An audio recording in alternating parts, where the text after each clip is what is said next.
আজি গোলাঘাটৰ ৰংগমঞ্চত উপস্থিত হোৱা ভাইসকল, আত্মীয়সকল, কণ ভাই ভনীসকল আৰু মোৰ সমনীয়া তথা জুবিনৰ অনুৰাগীসকল, আজি আচলতে মই ভাষণ দিয়া কিবা জুবিনৰ বিষয়ে কোৱাৰ মূলত নাই। কাৰণ ইমানেই দুখ লাগিছে যে যদি জুবিন অসমত পৰিলেহেঁতেন হয়তো ইমান দুখ নালাগিলেহেঁতেন।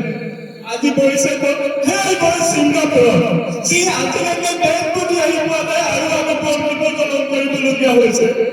এনেকুৱা দুখৰ কথা আমাৰ অসমত কোনোদিনে নহওক।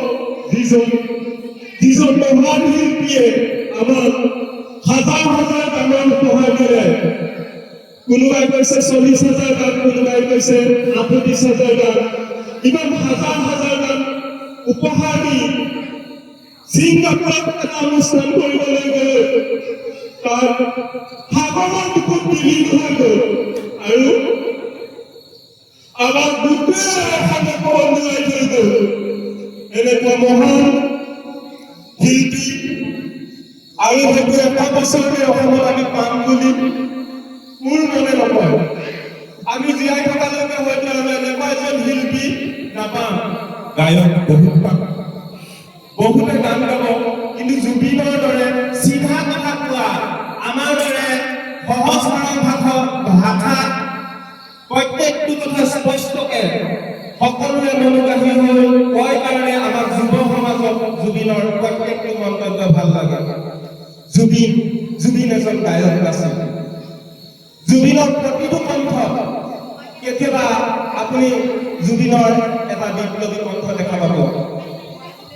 চৰকাৰৰ বিৰুদ্ধে বা ভাৰত চৰকাৰৰ বিৰুদ্ধে যেতিয়া আমাক ভাষাৰ স্বীকৃতি দিছিলে ভাৰত চৰকাৰে অসমীয়া ভাষাক দ্ৰৌপদী ভাষা হিচাপে, তেতিয়া জুবিনে কৈছিল ভাৰত চৰকাৰে কি আমাৰ অসমীয়া ভাষাৰ স্বীকৃতি দিব? যি ভাষাত মই 28,000 গান গাইছো, সেই 28,000 গান ভাৰত চৰকাৰে স্বীকৃতি নিদিয়া আগতে মই অসমীয়াত গাই গৈছো। গতিকে এই অসমীয়া জাতিৰ বাবে, আমাৰ সমাজৰ বাবে তেখেতৰ সৃষ্টিৰাজি সদায় চিৰস্মৰণীয় হৈ ৰ'ব। এই সুখৰ মুহূৰ্তত মই আৰু বেছি বিশেষ নকওঁ। মই সকলোকে অনুৰোধ কৰিম, সকলো একগোট হৈ আমি 2 মিনিট সময় মৌন তেখেতৰ আত্মাৰ সদ্গতিৰ বাবে, তেখেতে ভালে থাকক। আকৌ পাৰিলে আমাৰ অসমতে জন্ম লওক আৰু এনেকুৱা ধুনীয়া সৃষ্টি আজি আগবঢ়াওক। তাৰ কামনাৰে আমি 2 মিনিট সময় এইখনতে মৌন ব্ৰত কৰিম। আৰু মই যদি সকলোৱে ভাল পায়, তেখেতে যিটো মৃত্যুৰ সময়ত যি এটা গান বজাবলৈ কৈছিলে মায়াবিনী, সেই গান ভাগি আমি দেও কৰিম আৰু লগতে সকলোৱে গাব বুলি মই আশা ৰাখি 2 মিনিট সময় মৌন ব্ৰতৰ বাবে সকলোকে সাজু হ'বলৈ অনুৰোধ জনাওঁ। ধন্যবাদ।